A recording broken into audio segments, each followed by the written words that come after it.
علامہ صاحب، آپ سے میرا سوال ہے کہ جب کوئی نمازی نماز پڑھنے والا 4 رکعت نماز کی نیت کرتا ہے یا 3 رکعت نماز کی نیت کرتا ہے اور بھول کر وہ دوسری رکعت میں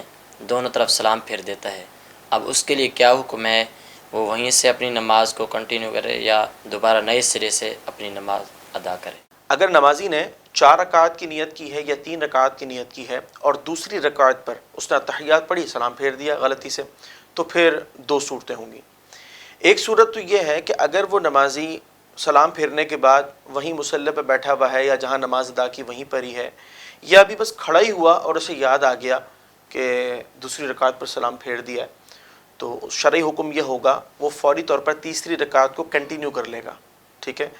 تیسری رکعت پڑھے گا۔ اب اگر 3 رکعت والی نماز کی نیت تھی اس نے کی تھی، تو تشہد پڑھنے کے بعد یعنی اتحیات پڑھنے کے بعد وہ سجدہ سہو کر لے گا، یعنی ایک سلام پھیرے گا سیدھی جانب اور پھر اس کے بعد 2 سجدے کرے گا اور اتحیات پڑھ کر درود ابراہیم پڑھ کر اپنی نماز کو مکمل کر لے گا۔ اور یہی صورت ہوگی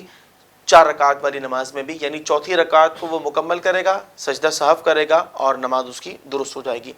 یہ اس صورت میں ہے کہ جب اس نے کوئی منافی نماز عمل نہیں کیا۔ کیا مطلب؟ عام طور پر نماز کے اندر جو ہم افعال اختیار کر رہے ہوتے ہیں تو غیر ضروری افعال یا وہ افعال جو نماز کے علاوہ ہیں ہم ان کو نماز میں نہیں کرتے، ٹھیک ہے؟ اگر اس نے اس طرح کا کوئی عمل کر لیا، مثال کے طور پر سلام پھیرنے کے بعد اس نے کسی سے ڈسکس کر لی یا اٹھ کر وہ چل پڑا، ٹھیک ہے، یا ادھر ادھر دیکھنے لگا، مطلب کھڑا ہو گیا، سینہ بھی اس کا گھوم گیا، ٹھیک ہے، اور اس کو 3 4 5 منٹ کے بعد یاد آیا کہ او ہو میں نے تو دوسری رکعت پر سلام پھیرا تھا، تو چونکہ اب منافی نماز عمل پایا گیا، یعنی وہ کام پایا گیا جو نماز میں نہیں کیا جاتا، تو ایسی صورت کے اندر اب وہ کنٹینیو نہیں کر سکتا بلکہ اس نے پوری نماز کا اعادہ کرنا ہوگا۔ خلق السحاب وخلق الماء خلق الشمس في الفضاء سبحان خالق الحياة